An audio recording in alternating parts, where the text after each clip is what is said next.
¿Qué hora es? Las 10:30. ¿Quieren hacer un 5 minutos de descanso antes de partir? ¿O están bien? El primero que conteste.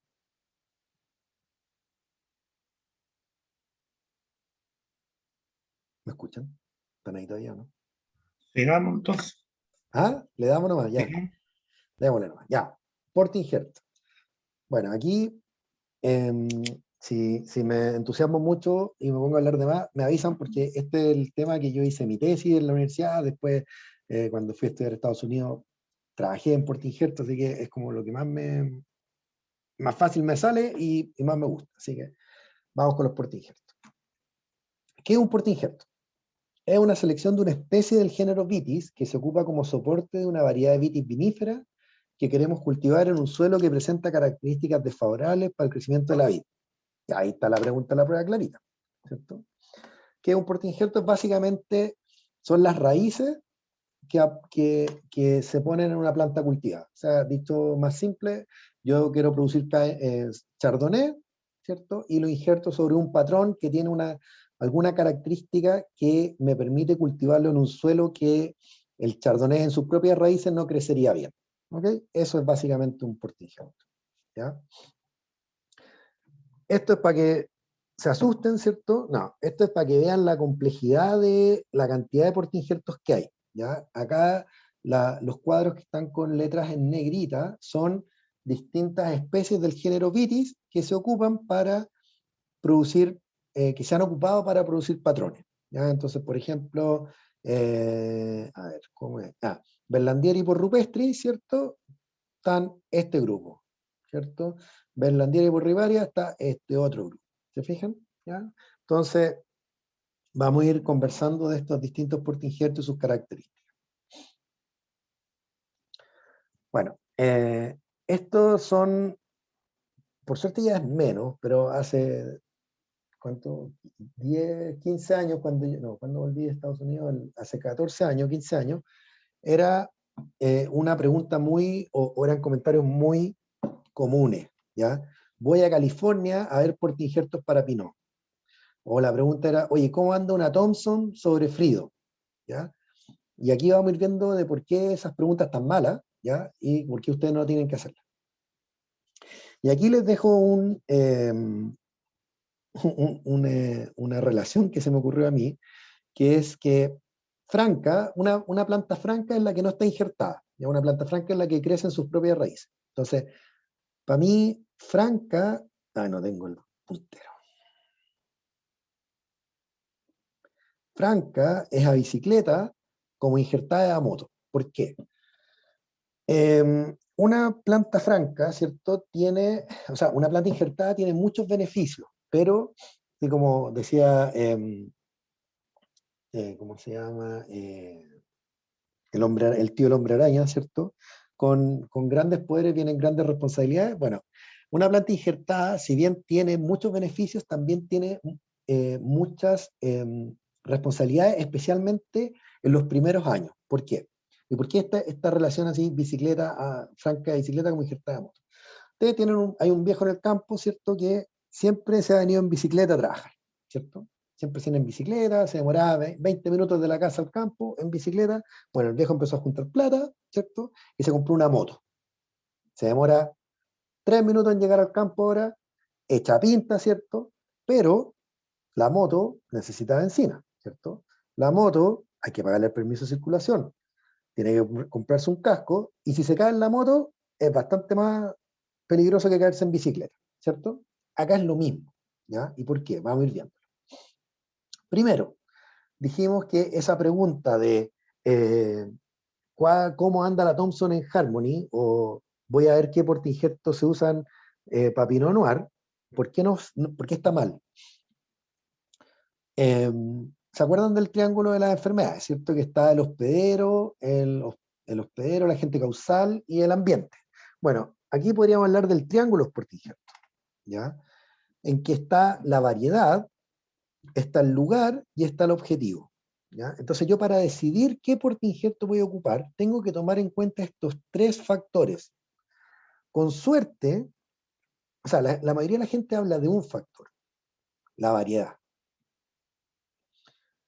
Eh, Cada vez más, a medida que hay más conocimiento, se está hablando del lugar más que de la variedad, lo que ya es bueno, pero hay que tomar en cuenta los dos. Y finalmente el objetivo también es importante. ¿Por qué? Es muy distinto si yo quiero producir 40.000 kilos por hectárea que si quiero producir 8.000 kilos por hectárea. ¿Ya? Es muy distinto si el lugar donde lo voy a plantar es un suelo franco arenoso que si es un suelo arcilloso, y es muy distinto también si la variedad es vigorosa o no vigorosa. ¿Ya? A todo esto les llegó ¿vieron el archivo donde yo les pongo el suelo en que van a tener que plantar su viñedo, ¿cierto? Sí, profe. Ya. Entonces, eso, para decidir el patrón, es lo que vamos a aprender hoy día. ¿Ok? ¿Qué es importante tener en consideración? Que no existe un portainjerto perfecto para una situación, ¿ya? Uno lo que tiene que hacer es ordenar sus problemas. Por ejemplo, si mi principal problema es filoxera, si mi principal problema son los nematos, si es la falta de agua, si es el exceso de agua, qué sé yo, ordenar eso y ver cuáles patrones son los que me podrían servir, pero más importante que eso, darse cuenta cuáles son los que no tengo que ocupar, ¿ya? Porque piensen que una planta injertada es cara, el establecimiento de un viñedo es para 20 años, entonces uno no puede estar cambiando el porte injerto a cada rato. Sí puede cambiar la variedad, ¿cierto? Podría injertar encima y cambiar de variedad, si es que me equivoco, pero el porte injerto es difícil, ¿ya? Entonces, para elegir el porte injerto yo tengo que balancear los beneficios y desventajas, ¿ya? Para el lugar donde lo voy a plantar y para el objetivo que tengo, ¿ya? Entonces, la alternativa perfecta no existe. No existe la alternativa perfecta, existen probablemente un rango de opciones, pero hay que evitar de nuevo las malas elecciones. Y esto a mí me pasa mucho cuando voy por el vivero a un campo y me dicen, ¿y qué patrón puedo ocupar acá? Y bueno, como ustedes se han dado cuenta, más que dar una respuesta, yo les doy ¿cómo se llama? Las razones de por qué uno, por qué otro, ¿ya? Y generalmente es más de uno el que se puede ocupar, pero uno va haciendo un descarte y se queda con el menos malo, por eso. No, no el menos malo, el más apropiado. Pero lo que sí, claro, siempre es, mira, aquí no puedes usar este por tal razón o por esta otra razón. Entonces, por ejemplo, un patrón, que es el 110 Richter, tiene ventajas que son una alta resistencia a la sequía, ¿cierto? O un vigor moderado alto, pero tiene una gran desventaja que es no tiene resistencia a los nematos. Entonces, eh, en Maipo, por ejemplo, Maipo, suelo franco arenoso, creo que nadie hizo el proyecto en Maipo, así que, suelo franco arenoso, con muchas piedras, con poca agua, es muy bueno el R110, el Richter 110, porque tiene esta tolerancia a la sequía. Pero si es un replante que tiene muchos nematos, no me va a servir. ¿Se fijan? Entonces ahí es donde yo tengo que balancear esto, cuál es mejor, cuál es peor. Entonces, en Chile, ¿cierto? O sea, el uso de los patrones en Chile, ¿de dónde viene? En general, los patrones se comenzaron a usar a fines del siglo XIX, luego de la plaga de filoxera en Europa, ¿ya? A Chile llegaron a mitad del siglo XX, o sea, 1950 más adelante, 1970 más adelante, ¿ya? Hay, hay un profesor de la Universidad de California en Davis, que se llama Lloyd Leider, que estableció un ensayo en la viña Cousiño Macul, ahí en Quilín, ¿ya? Ese fue uno de los primeros ensayos como ordenados de uso por injerto. Y después empezaron importación de portainjertos por parte de los viveros, de universidades, de entes privados, productores que empezaron a traer eh, patrones, ¿ya? Partieron en uva de mesa, con patrones que hay otro concepto que hablan de patrones americanos, ¿ya? En general, todas las vides, todos los géneros de vid que se ocupan vienen de Estados Unidos, pero quizá en uva de mesa tiene más sentido hablar de patrones americanos porque estos sí se desarrollaron en Estados Unidos. Harmony y Freedom se desarrollaron en el USDA en California en el año 1960 y tanto.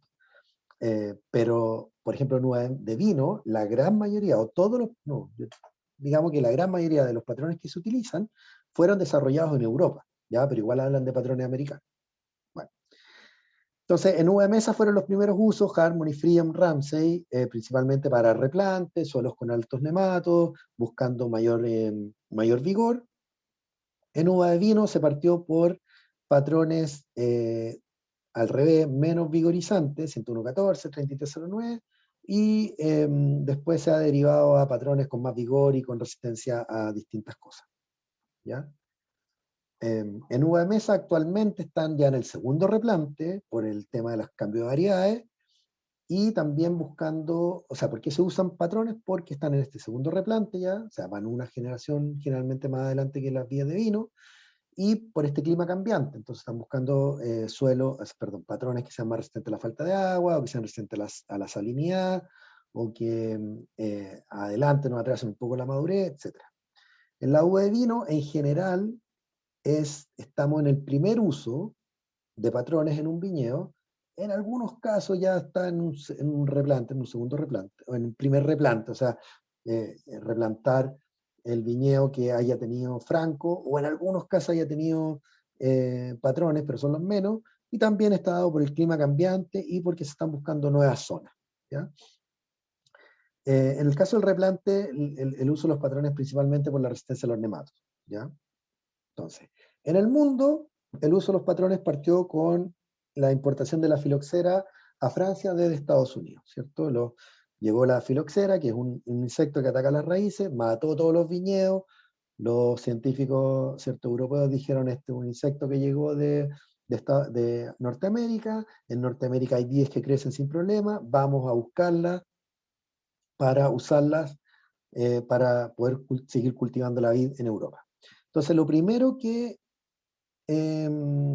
usaron, ¿cierto? Lo primero, tomaron, la primera estrategia que ocuparon fue hacer cruzamientos entre variedades americanas, ya traídas desde Norteamérica, con variedades de vitis vinífera, y crearon lo que se llaman los híbridos productores directos, ya que era un cruzamiento, por ejemplo, entre vitis riparia y chardonnay, por decir algo.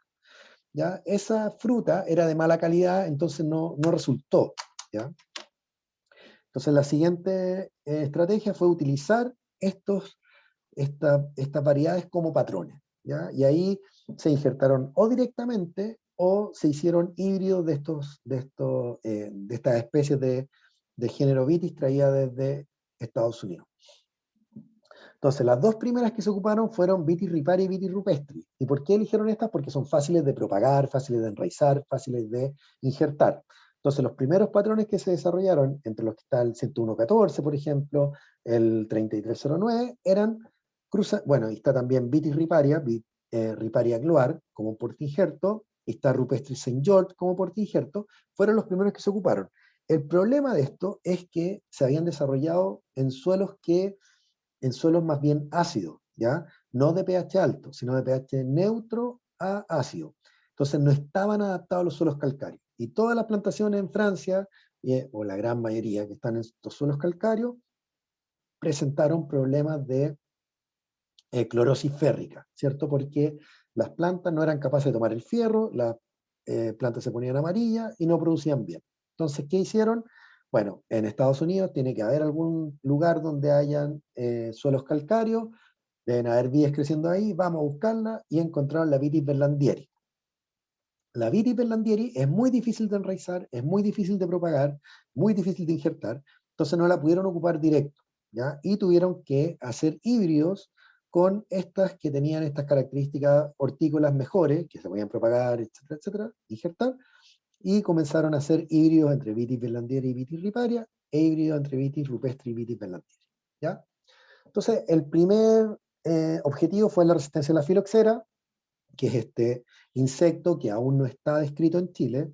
eh, Supongamos que no está en Chile, ¿ya? Es uno de los pocos países que no tiene filoxera. Está en Argentina, está en Uruguay, está en Perú, está en Bolivia. Nosotros no tenemos, o no está identificada, ¿ya? Y es este insecto que ataca las raíces.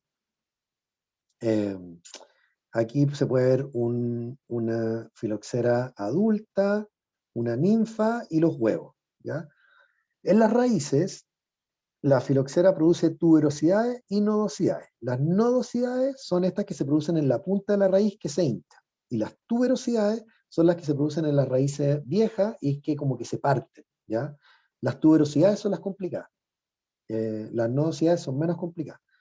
La filoxera, igual que los nematos, no mata la vid, ¿cierto?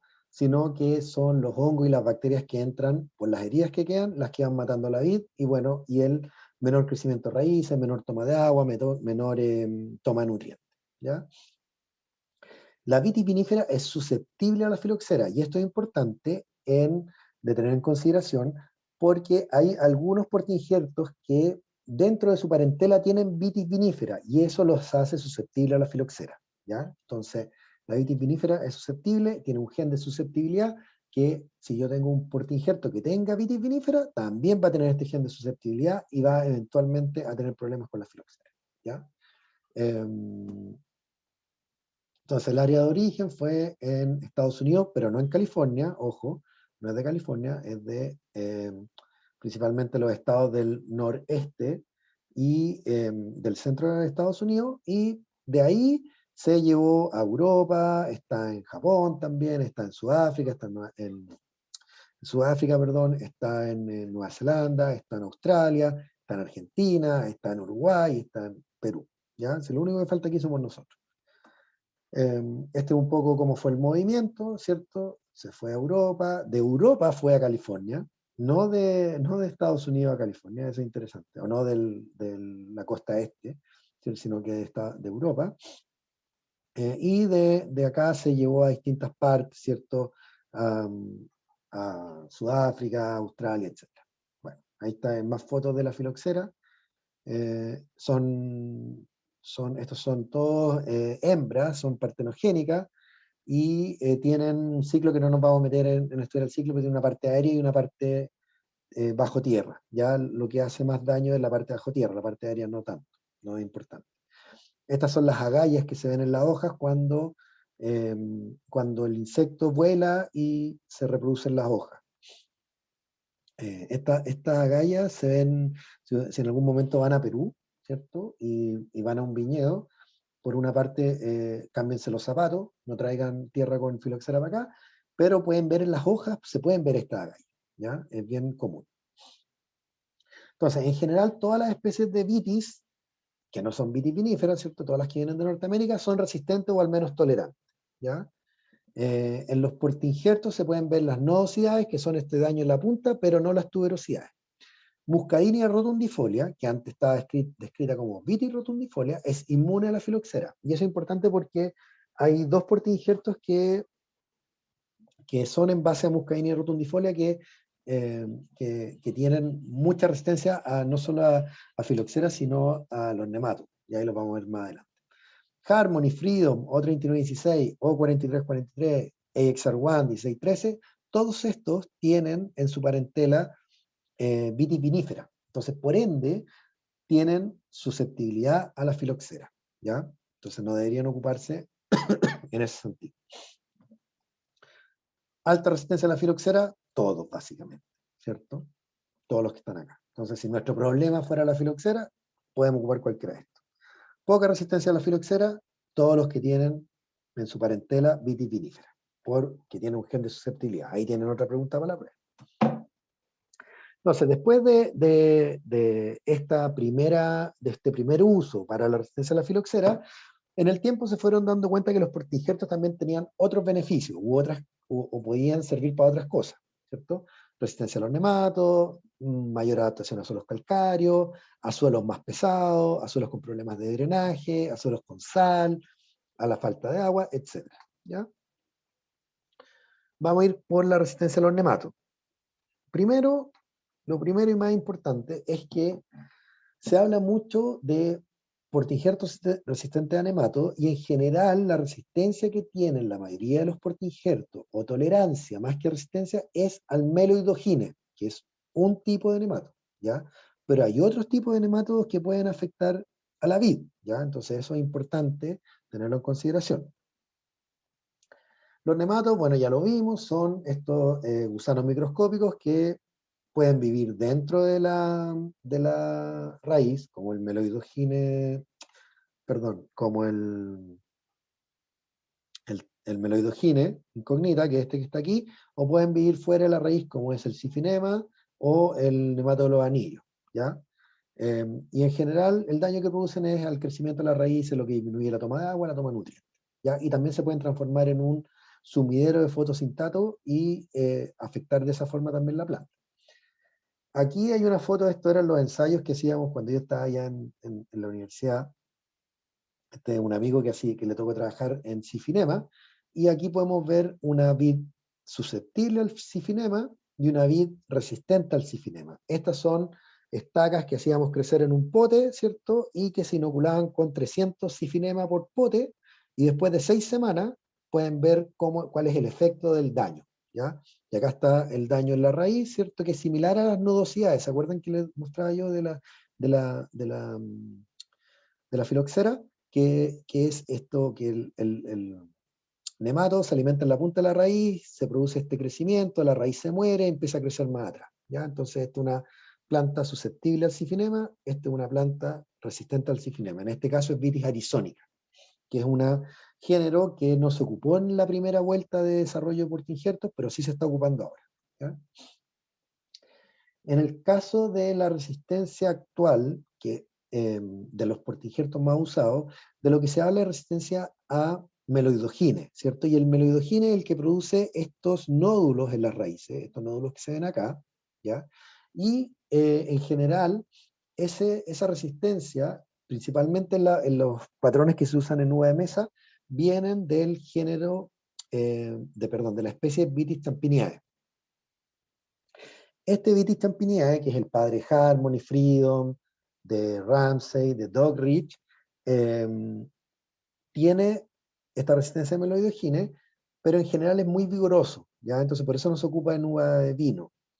Y esta resistencia viene de un gen único, ¿ya? Entonces esto es lo mismo que un fungicida de monositio, ¿cierto? En el tiempo las poblaciones pueden desarrollar resistencia, pueden romper la resistencia. Aparte, Vitis champiniae también es difícil de injertar en raizar, entonces tiene varias complicaciones. Pero la resistencia a meloidogine venía principalmente de champiniae. No quiere decir que sea la única, ¿ya? Entonces, portainjerto resistente a nemato, ¿ya? A los que les tocó un suelo con nemato, están estos. De estos, Freedom, Harmony, Ramsay, Dougherty, dijimos que son muy vigorosos, se ocupan en uva de mesa. Para vino van quedando menos, ¿cierto? Están los del lado de acá. Schwarzman también se puede ocupar, ¿ya? Y después vamos a hablar un poco de las características de cada uno. Aquí les puse un análisis de nematodos, este es un análisis real de un viñedo en la zona de Casablanca, que se va a replantar. Y bueno, ustedes se acuerdan que vimos también en un minuto en los análisis de suelo los niveles de nematodos que eran problemáticos. Entonces, Cifinema Index, si tiene más de 300, es problemático. Miren, aquí tienen 2000, no, más de 200, perdón, o sea, tiene 10 veces. Y Meloidogine, más de 300 es problemático, acá tiene casi 5000, o sea, imagínense. 17 veces o 16 veces el contenido. Y tiene otros nematodos. ¿Se fijan? Tiene mesocriconema, que es el nemato de los anillos, tiene paratilencu, etc. ¿Ya? Entonces, este es un ejemplo de un viñedo de Chardonnay que era franco y que yo quiero replantar y que tiene niveles muy altos de nematos. Entonces, en este yo podría ocupar un portainjerto. Ahora, con estos niveles de nematos, los portainjertos, podríamos decir, tradicionales, considerados resistentes, como por ejemplo podría ser el SO4, no van a andar acá. O sea, estos niveles de nemato, el SO4 tiene cierta resistencia a meloidogine, ¿ya? Pero no tiene resistencia al Cifinema Index, por ejemplo. Entonces, es un problema eso. Y tampoco tiene resistencia ni a mesocriconema ni a paratilenco, ¿ya? Entonces, si fuéramos desglosando por nemato, resistencia a meloidogine, hablamos que tenían estos, ¿ya? El 101.14 tiene buena tolerancia al meloidogine, buena tolerancia, pero tiene problemas, por ejemplo, con falta de, con la sequía. Entonces, plantar Cabernet Sauvignon en el Maipo, en un suelo de replante en 101.14 sería un error, porque acá en la zona central hay problemas de falta de agua, entonces sería un error usar 101.14. ¿Se fijan? Se podría usar, no sé, Schwarzman. Schwarzman tiene buena resistencia al nematodo del nudo y anda bien en suelo, o sea, tiene más resistencia a la falta de agua. Se podría usar quizás GRN3, que también tiene muy buena resistencia al meloidogine. Ahora, si el suelo tiene, aparte de meloidogine tiene sifinema, pratylenchus, tylenchus, criconemela, que es lo mismo que el mesocriconema, las opciones se van reduciendo, y se van reduciendo básicamente a estos portainjertos nuevos, que se llaman GRN, que tienen resistencia a más de un nemato. ¿Ya? Resumen, ¿qué portainjerto no ocupar en viñedos afectados por nemato? ¿Cierto? 99R, que acá en Chile no se ocupa, 110R o 110 Richter, muy susceptible, 3309 Kuderk, muy susceptible, Saint George, muy susceptible. ¿Ya? Entonces, si tu principal problema en tu viñedo son los nematos, no puedes usar esto. ¿Cuál de los otros puedes usar? Bueno, te vas a los que sí tienen resistencia o tolerancia y empiezas a descartar por los otros factores, por falta de agua, por suelos calcáreos, suelos ácidos, qué sé yo. Aparte de la resistencia a los nematos, ¿cierto? Los portainjertos pueden afectar directa o indirectamente la productividad, la composición de la valla, el vigor, el ciclo de crecimiento. Ahí,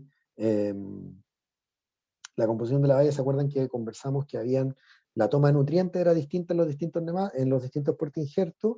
Y en ese sentido, nuevamente, Harmony, Freedom, también hay otro que se llama 420A, toman mucho potasio. Y al tomar mucho potasio tienen problemas de pH, tienen problemas de color, etc. ¿Te que eso ya lo repetí un montón de veces? El vigor es como el efecto más importante de los portainjertos, ¿ya? Y ahí lo que uno busca es tratar de balancear una variedad poco vigorosa con un portainjerto de alto vigor, ¿ya? Busca balancearlo un poco así. Entonces, una mala decisión, por ejemplo, sería usar una variedad muy vigorosa como es Sauvignon Blanc en un suelo profundo con un portainjerto vigoroso. ¿Ya? Toda esa combinación es una mala elección porque vaya a tener problemas de exceso de vigor, vaya a tener problemas de sombreamiento, vaya a tener problemas de botritis, etcétera, etcétera. ¿Ya? Entonces, esas son las cosas que uno tiene que ir tratando de calzar al elegir el portainjerto. Distintos portainjertos tienen distinto también patrón de enraizamiento, ¿ya? Entonces ahí se habla de las raíces pivotantes, que son estas raíces que tienen un crecimiento más vertical, hacia abajo. Tienden a ser portainjertos que aguantan mejor la sequía. ¿Por qué? Porque buscan en napas más profundas, exploran más el suelo, versus portainjertos como el Riparia gluar, que por su origen, que ecológicamente creció cerca de los cursos de agua, no necesitaba ir con las raíces profundas, sino que mantenía sus raíces más superficiales. ¿Se fijan? Entonces eso también es un tema a considerar en la elección del portainjerto. Distintos portainjertos producen mayor o menor cantidad de raíces durante la temporada. Entonces, por ejemplo, el Poulsen es un portainjerto que, si bien no es resistente a los nematodos, produce muchas raíces. Entonces, tiene como esta capacidad de sobrevivir o aguantar nematodos porque está produciendo siempre, constantemente, está produciendo muchas raíces. A diferencia de, por ejemplo, el R110, que es un portainjerto que va más en este tipo de crecimiento de raíces, tiene pocas raíces, muy pivotantes, pero no produce muchas raíces y no produce muchas raicillas. Entonces, cuando hay muchos nematodos, especialmente al momento de la plantación, le cuesta establecerse. ¿Ya? Si tenemos niveles de nematodos altos y yo estoy poniendo una planta nueva, se comen todas las raíces y no puede establecerse. ¿Ya? Si es una plantación donde los niveles de nematodos no son tan altos, bueno, el R110 puede establecerse quizá y después sobrevivir. El Poulsen también puede establecerse y después sobrevivir. ¿Ya? El problema son cuando tenemos un segundo replante o cuando los niveles de nematodos son muy altos, ¿ya? Que se puede dar no solo en un replante de viña, ¿ya? Puede ser que yo estoy replantando en un suelo que se cultivaba con alfalfa. La alfalfa es brava para el meloidogine, o que está con tomate. O sea, yo cuando hacía la tesis cultivaba los nematodos en tomate porque se crecen como locos. ¿Se fijan? Entonces, todas esas cosas hay que ir tomándolas en consideración. Perdón. La compatibilidad es un concepto muy importante y se tienen que quedar con esto, que no existe una incompatibilidad genética, ¿ya? O sea, de repente se dice que por ejemplo, el Cabernet Sauvignon es incompatible con el 3309, ¿ya? Y no es que haya una incompatibilidad genética, como en algunos otros frutales, donde sí hay incompatibilidad genética y se usan estos injertos de puente, ¿cierto? Que se pone un pedacito de tronco de otra cosa que permite la injertación. En las vides no hay incompatibilidad genética. Sí hay incompatibilidades dadas por virus, ¿ya? O sea, hay algunos patrones que son muy sensibles a la presencia de virus en la variedad que se injerta y que se mueren, ¿ya? Y eso de repente se confunde con incompatibilidad genética, pero no es así, es por virus. Sí puede haber afinidad, ¿cierto? Hay variedades que tienen mejor o menor rendimiento con algunos patrones, o que crecen mejor o que dan mejor vino, ¿ya? Y eso uno podría hablar de afinidad. En general, las plantas francas eh, crecen bien y producen bien, incluso con alguna carga viral, ¿ya? Cuando esa variedad yo la injerto en un patrón, ahí es cuando empiezo a tener problemas, ¿ya?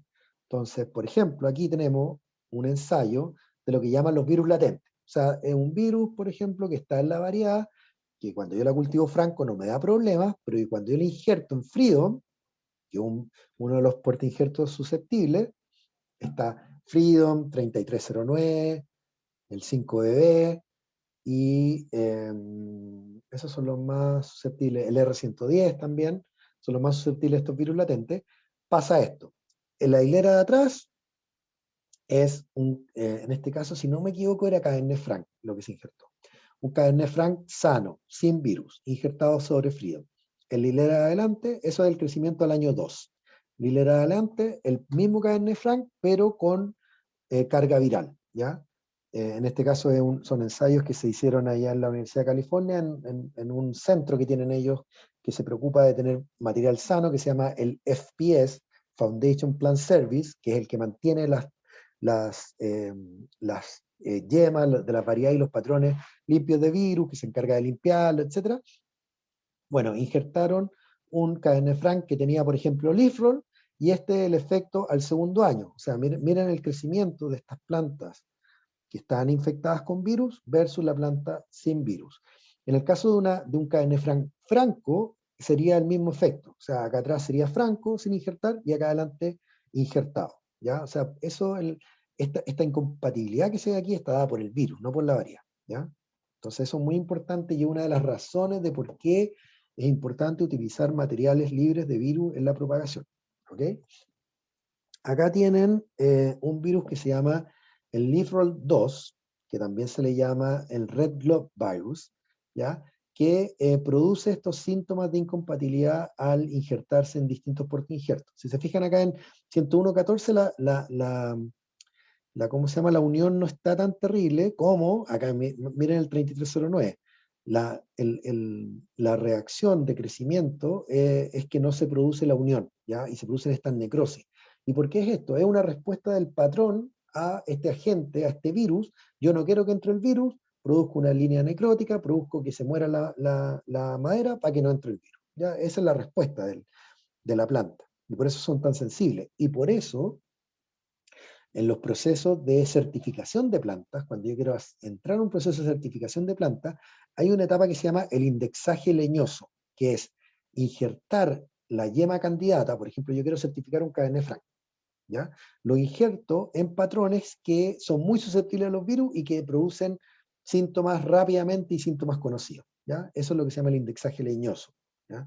Injertar una yema de una variedad candidata en un patrón que es susceptible a los virus, en el fondo para que se muera la planta rápido, ¿ya? Ese es el indexaje leñoso. Entonces, yendo a los patrones, yo puedo, no diría adivinar, pero ¿cómo se llama? Suponer cómo se va a comportar un patrón en base a los padres de ese patrón, ¿ya? Entonces, por ejemplo, un patrón que tiene Vitis rupestri, que es una especie del género Vitis, que naturalmente crece en suelos de mucha piedra, que, que tiene raíces muy profundas, ¿cierto? En general los patrones que tengan este parental van a tener raíces más profundas, van a tener mejor resistencia a la falta de agua. ¿Se fijan? Un ejemplo de portainjerto que es puro Vitis rupestri y el rupestre St. George. Acá en Chile no se ocupa mucho, ¿ya? No, creo que ni hay disponible. Pero este es un portainjerto muy rústico, que tiene muy buena resistencia a la sequía, que también, en este caso, por alguna razón, no se ve muy afectado por los virus, ¿ya? Entonces, si yo tuviera una variedad que quiero propagar y que no sé si está libre de virus, Saint George sería una buena opción, pero tiene el problema que es muy susceptible a los nematodos, ¿ya? Entonces, Vitis rupestris viene de rupestris, de piedra, crece en estos suelos que tienen mucha piedra, pero y que tienen estos suelos en general donde crecía la Vitis rupestris, se inundaban, habían estas lluvias torrenciales que se inundaban, los suelos se saturaban de agua, bajaba el agua y la planta crecía durante la temporada buscando el agua de las capas más profundas. ¿Ya? Entonces tiene estas raíces profundas. La Vitis riparia, por otro lado, riparia viene de que crece cercano a los cursos de agua. ¿Ya? Entonces aquí tenemos Vitis riparia que crecía cerca de los cursos de agua, tenía agua todo el tiempo, mantenía estas raíces superficiales, no está adaptada a la sequía, ¿cierto? Etcétera. Crecía en general en zonas que tenían heladas tempranas, entonces eran son de ciclos más cortos, por alguna razón tiene bastante tolerancia al meloidogine. Existe un portainjerto que se llama Riparia gluar, ¿ya? Ese sí lo tenemos acá en Chile y se podría ocupar en la zona sur por este tema de la madurez temprana, ¿ya? Pero tiene el problema de la poca resistencia a la sequía. Vitis Berlandieri, ¿se acuerdan? Fue la que fueron a buscar porque tanto la Vitis rupestris como la Vitis riparia tenían problemas de clorosis férrica. Bueno, la Vitis Berlandieri crece en las planicies calcáreas de Texas y tiene raíces profundas, está bien adaptada a la sequía, tiene buena resistencia a la filoxera, pero tiene un ciclo de crecimiento más largo y es difícil de enraizar e injertar, ¿ya? Entonces por eso no se ocupa como sola, o sea, no hay un portainjerto que sea 100% Vitis berlandieri, sino que se ocupa en mezcla con Vitis riparia y Vitis rupestris. Otras especies que se ocupan son Vitis champini, que les nombré, que estaba, por ejemplo, Ramsey y Dockridge, también anda ahí en los suelos calcáreos, tiene alta resistencia al nemato del nudo, pero es difícil de enraizar, ¿ya? Y es muy vigoroso. No lo ocupamos en uva de vino porque es muy vigorosa. Vitis longiae, que es el padre del 1616, tiene muy buenas características, pero lamentablemente acá en Chile no lo tenemos todavía disponible el 1616, ¿ya? Así que, pero acá están sus características. Es uno de vigor moderado, ¿ya? Y eso, tener resistencia a los nematodos y un vigor moderado no es común, ¿se acuerdan? La mayor cantidad de patrones resistentes a los nematodos, especialmente a meloidogine, derivan de Vitis champiniae, que es muy vigorosa, ¿ya? Entonces tener este portainjerto que tiene buena resistencia a los nematodos y que tiene un vigor moderado es útil para las vides de vino. Lamentablemente, como les digo, no lo tenemos acá. Es importante tener en consideración que, y esto lo vimos en algún minuto, que la raíz de la vid es un sumidero débil, ¿ya? Entonces es muy importante darle, y lo que les decía un poco al principio de esta eh, responsabilidad que hay que tener con el uso de las plantas injertadas. Hay que darle la posibilidad a la planta de que establezca sus raíces. Las raíces de la vid son sumideros débiles. Entonces, si yo estimulo mucho el crecimiento aéreo, si yo produzco mucha fruta al segundo año, todo eso va en contra del crecimiento de las raíces, ¿ya? Entonces, tengo que darle las condiciones a las plantas para que se desarrollen las raíces. Hay portainjertos que producen poca raíz, como por ejemplo el 110R, pero que producen raíces muy profundas. Y el 110R se ha visto que tiene también una capacidad que se llama levante hidráulico, que ¿qué es lo que hace? Toma agua de capas profundas del suelo durante la noche y lo levanta, lo trae a las capas más superficiales y lo libera en la parte más superficial del suelo, y durante el día ocupa esa agua con esas raíces que están más arriba para crecer. ¿Ya? Entonces mantiene un estatus hídrico un poco mejor y por eso está mejor adaptado también a estas zonas más secas, ¿ya? Que saca agua de más abajo, tiene raíces profundas, saca agua de más abajo, lo levanta, lo libera en el suelo y lo ocupa durante el día, ¿ya? Eso es el levante hidráulico, que lo tiene el 110R y se está viendo si hay otros patrones que puedan tener esa característica también. El crecimiento de las raíces va a estar determinado por el tipo de portainjerto. En este caso aquí estamos viendo 101.14, esta es la hilera de plantación, aquí donde dice 0, ¿ya? Esta es la profundidad, y estos son distintos, el mismo patrón, pero cultivado de forma distinta. Por ejemplo, acá sobre la hilera se puso un mulch de paja, en este caso se controla con herbicida, en este caso se controla con un disco, ¿cierto? Y en este caso se mantiene un cultivo permanente. Entonces pueden ver cómo la distribución de las raíces va a estar afectada no solo por el porte injerto, sino por el sistema de cultivo. Acá si yo estoy cultivando, estoy pasando la rastra constantemente, o los discos constantemente, claro, la planta no va a tener raíces acá arriba, va a estar la raíz más abajo, ¿se fijan?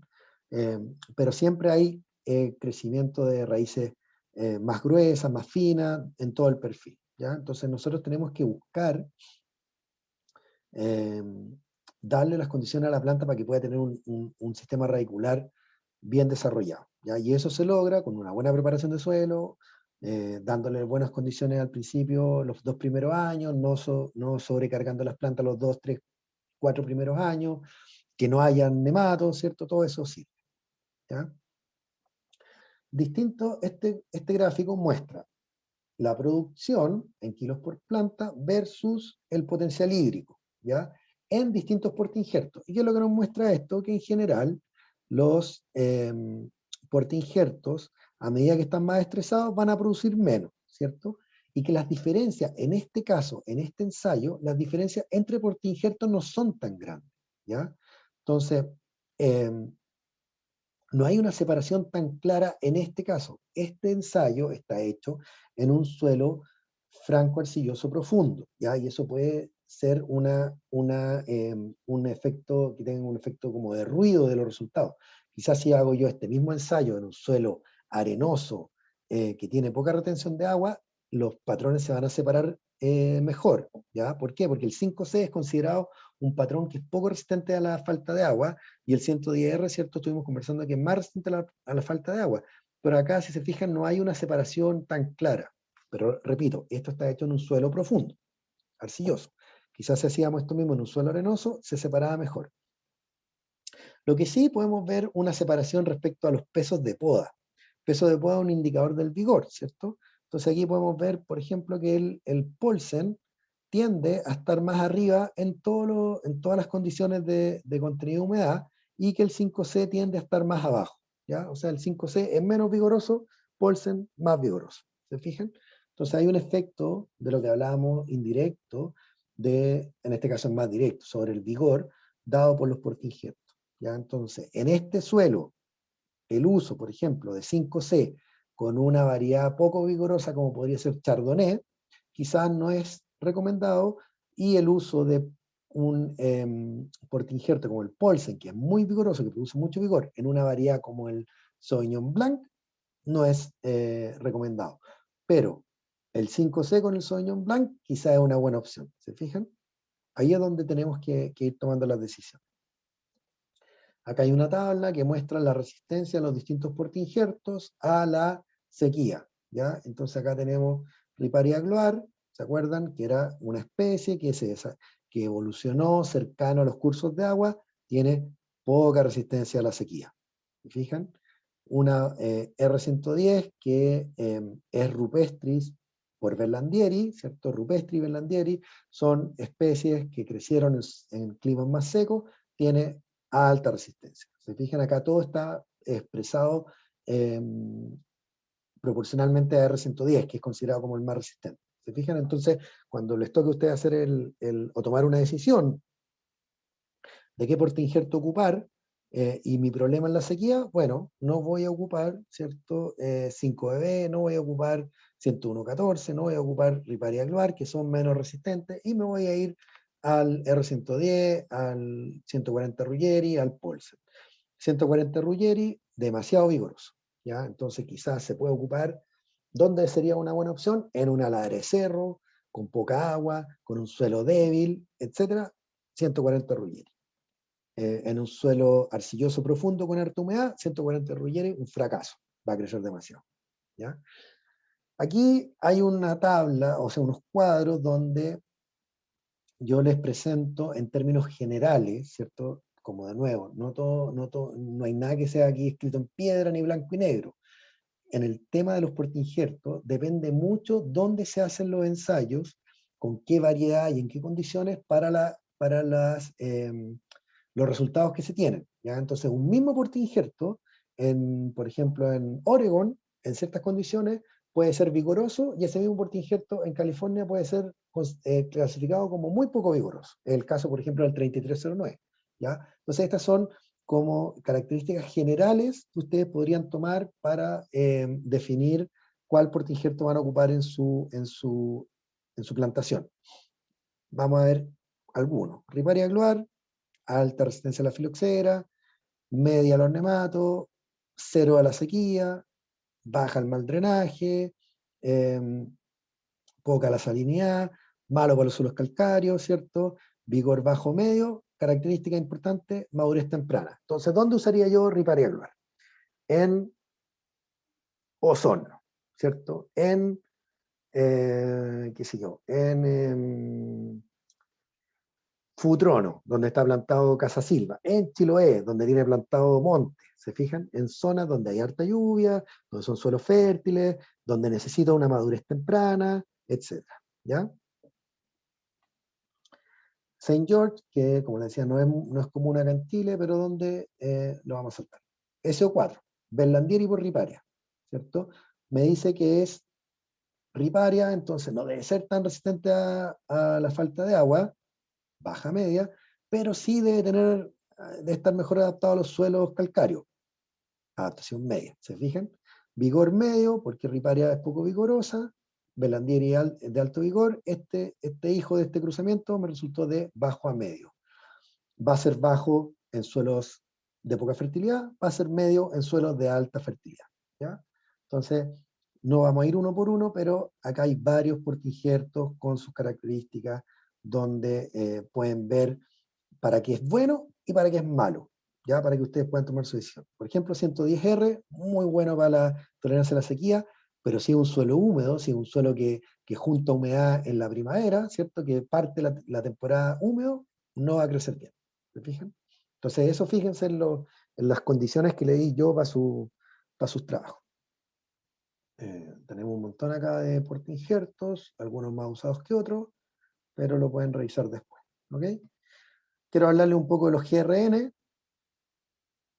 que son una nueva generación de portainjertos desarrollados en la Universidad de California en Davis, y les voy a hablar de ellos porque a mí me tocó trabajar en el desarrollo de estos portainjertos.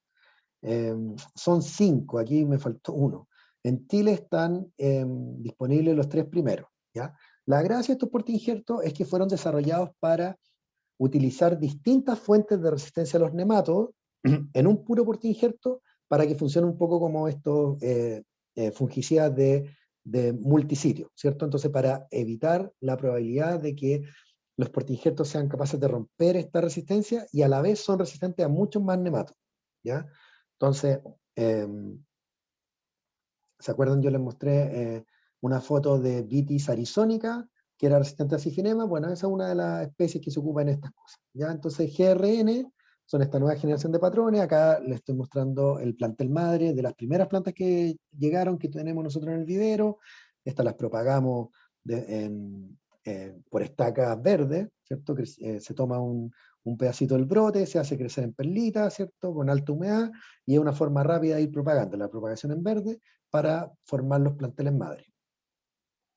Acá hay un ensayo de estos patrones plantados como replante en un suelo alto en nematodos, sin fumigar, o sea, las condiciones como más extremas, sin fumigar, sin preparar, o sea, poca preparación de suelo, se pusieron estos viñedos de replante. Este era el tercer replante, este viñedo, y podemos ver GRN2, que es uno de estos patrones, versus otro patrón que es considerado resistente a los nematos, que es el RS9. Y pueden ver las diferencias de vigor, esto es al año 8, ¿ya? O sea, en este caso, este portainjerto sería una mala decisión, ¿cierto? Y este portainjerto sería una buena decisión. Entonces los GRN partieron con cruzamientos que eran más amplios que Vitis riparia, rupestris, berlandieri y champignae, ¿cierto? Ocuparon otros otras fuentes de origen, como arizónica, cándicans, rufitomentosa y rotundifolia, ¿ya? Y estos cruzamientos se hicieron en distintos años y empezaron, se partió con 100 semillas o 100 plántulas del cruzamiento por este lado, 100 por este otro lado, ¿cierto? Esto es el año 89, y este es el año 93 y 94 que hicieron los cruzamientos, y se fueron probando contra los distintos nematos. Entonces, por ejemplo, los que venían de este lado, ya, de los 100 que habían, de los 100 que yo tenía, ¿cierto? Se probaron contra Meloidogina incognita y 88 resultaron resistentes. Entonces, esos 88 se probaron contra Syphinema index y 40 resultaron resistentes. Esos 40 se probaron contra Meloidogine incognita, patotipo C, que era una raza más, más agresiva, y resultaron 17 resistentes. De esos 17 se probaron contra Meloidogine arenaria y quedaron 12. ¿Ya? Por este otro lado quedó 1. Entonces yo cuando llegué allá a trabajar con el profesor que desarrolló estos patrones, que es Andy Walker, se hablaba del grupo de los 13. Eran 13 que estábamos probando. Y después de probarlo individualmente contra todos estos nematos, se probaron en combinaciones de estos nematos, ¿ya? Y de eso salieron 5 que eran resistentes a todas estas cuestiones, ¿ya? Todo esto eran resistentes a filoxera, eso era como el DEF, ¿ya? Entonces de estos 5 se licenciaron GRN1, 2, 3, 4, 5, y acá a Chile llegaron los 3 primeros, ¿ok? Acá están sus características. El GRN1, lo principal que tiene es que lo vamos a ver más adelante, como tiene en sus padres Muscainia rotundifolia, es inmune a los nematos, ¿ya? A todos los nematos, muy resistente, pero tiene más problemas para crecer, en el caso de nosotros en el vivero para tener las estacas, para establecerlo, para injertarlo, es un poco más complejo, ¿ya? Estos otros, el 2 y el 3, son más fáciles de propagar, ¿ya? Y de crecer. Entonces, tienen distintas características. Acá está la tabla donde muestra la resistencia que tiene a cada uno de los nematos. Entonces, si miran, GRN1 es resistente o muy resistente a los meroidogines, al sifinema, al paratilenco, al criconemela, al tilénculo, etc. ¿Ya? Se fijan, tienen mucha resistencia. Y los otros también tienen muy buena resistencia a todos estos nematos y en conjunto y mezclado. ¿Ya? Entonces, para ese campo que les mostraba en Casablanca, que tenía de todos los nematos, estas serían las opciones. ¿Se fijan? Porque si yo me voy a la tabla, esta tabla general, en que están la gran mayoría de los portingertos que se ocupan y su resistencia informada en distintos ensayos a los distintos nematodos, ¿cierto? Puedo ver que la mayoría son susceptibles a uno u otro, ya no tienen resistencia a todo. Por ejemplo, resistencia a Syphinema index, son muy pocos los que tienen, ¿ya? La mayoría son susceptibles. Y los que pueden ser resistentes, por ejemplo, Borner, no lo tenemos acá, que es un híbrido entre Ripari y Cineria, ¿ya? Entonces, esta tabla les puede servir para buscar cuál portainjerto sería una buena decisión si el problema principal que tengo yo son los nematos. Aquí, en esta tabla más chiquitita, podemos ver Harmony, por ejemplo, que es un portainjerto que es, si ustedes preguntan a cualquier consultor acá en Chile, te va a decir que Harmony es resistente a los nematos. Bueno, sí, es resistente a Meloidogina incognita, a Meloidogina javánica, pero no es resistente a estas razas más agresivas, que coincidentemente se llaman Harmony, porque fueron aisladas de raíces de Harmony, o sea, eran portainjertos Harmony, que siendo resistentes, se encontraron estos nematos que eran capaces de alimentarse de esas raíces, entonces se denominaron A y C, y obviamente es susceptible a eso, y es susceptible al nemato al sifinema, por ejemplo, es susceptible al nemato de los anillos, etcétera, etcétera, etcétera. Entonces, mensaje es, pregunta de prueba, ¿es Harmony resistente a los nematos? ¿Sí o no? No, es resistente a algunos nematos, pero no a todos. ¿Se fijan? Los nematos, o sea, los portainjertos, perdón. Este es un ensayo, el mismo ensayo en que les mostré las fotos, es donde está RS9 versus GRN2. Bueno, este ensayo muestra cómo los distintos portainjertos tienen efectos sobre el vigor. Y acá el efecto podríamos ver que es por dos lados. No es solamente que un portainjerto sea más vigoroso que otro, sino que, como estos eran suelos con muchos nematos, ¿cierto? estos portainjertos han ido decayendo en el tiempo, y era esa foto que les mostraba yo. El RS9 tenía unas porquerías de brotes, ¿cierto? Entonces, a pesar de que RS9, si uno lo busca, dice que es resistente a los nematos, cuando las poblaciones son muy altas o hay combinaciones de nematos, no resiste, no funciona. ¿Se fijan? Entonces, acá tienen el peso de poda, como fue en los distintos años, ¿cierto? Se fijan, las diferencias son considerables. Los que tenemos nosotros acá, GRN1, GRN2 y GRN3, andan muy bien, ¿ya? Versus los RS, que no andan tan bien. Acá tenemos en producción. En producción las variaciones son menos marcadas porque también yo controlo la producción en base a la poda y en base al riego, ¿cierto? Y a manejo de fertilidad. Pero podemos ver por lo menos que no hay diferencia, estos patrones más resistentes no produjeron menos, ¿ya? Podemos quedarnos con eso. Acá hay una foto en enero esto es Sonoma, es California, entonces es invierno, donde podemos ver el vigor, por ejemplo, GRN1, el vigor de GRN2, GRN2 es más vigoroso que el 1, el vigor de GRN3, que es un poco menos vigoroso que el 2, el O3916, que es como el estándar que se ocupa en Estados Unidos en los suelos altos en cifinema, pero que es muy vigoroso. Entonces, esto también, la gracia de estos patrones que se pueden usar en estos suelos de alta infestación, pero tienen menor vigor, lo que es bueno para la uva de vino, ¿cierto?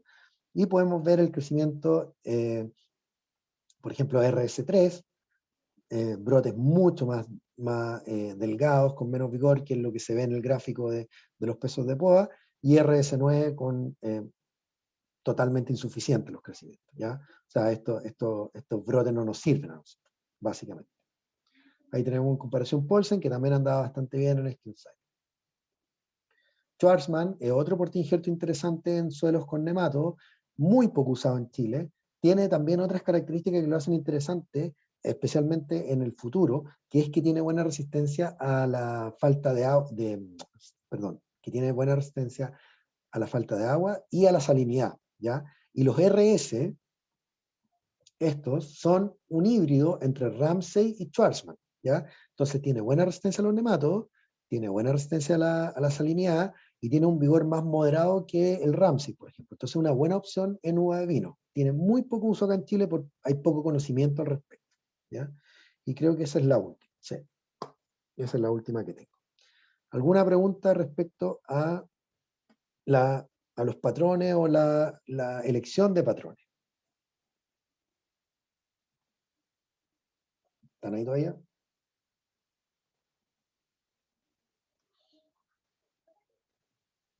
Sí, pero no tengo preguntas. No tiene preguntas, muy bien. En el fondo, miren, con lo que se tienen, ¿cuál es el mensaje de los patrones? Yo creo que lo más importante, perdón. ¿Están viendo? No. Compartir patrones.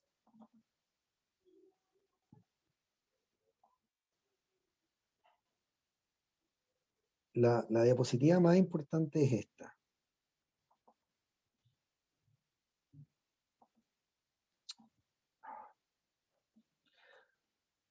Perdón, pero me enredé aquí. ¿Qué están viendo ustedes? El triángulo. Ah, también el triángulo, perfecto. Ya, esa es la diapositiva más importante. ¿Se fijan? Ese es el take home message. Eso es lo más importante, que tienen que entender que la elección del portainjerto, uno, que no hay un portainjerto perfecto o ideal, ¿ya? Que hay más de una opción que se puede ocupar, que lo importante es evitar los errores graves. Y segundo, que la elección del portainjerto debe considerar el lugar, la variedad y el objetivo, ¿ya? No pueden pensar en una pura dimensión. No quiero nunca escucharlos decir que preguntar, oiga, profe, ¿por qué portainjerto anda bien con carne de Sauvignon? No, ¿se fijan? ¿Para qué lugar? ¿Con qué objetivo? Acá podríamos incluso, bueno, dentro del lugar está considerado la disponibilidad de agua, la presencia de nematos, la presencia de filoxera, la salinidad, etcétera, etcétera, etcétera, ¿ya? Entonces, eso es lo que tienen que entender, que para elegir un portainjerto tienen que tomar en consideración todo eso, ¿ya? Y eso.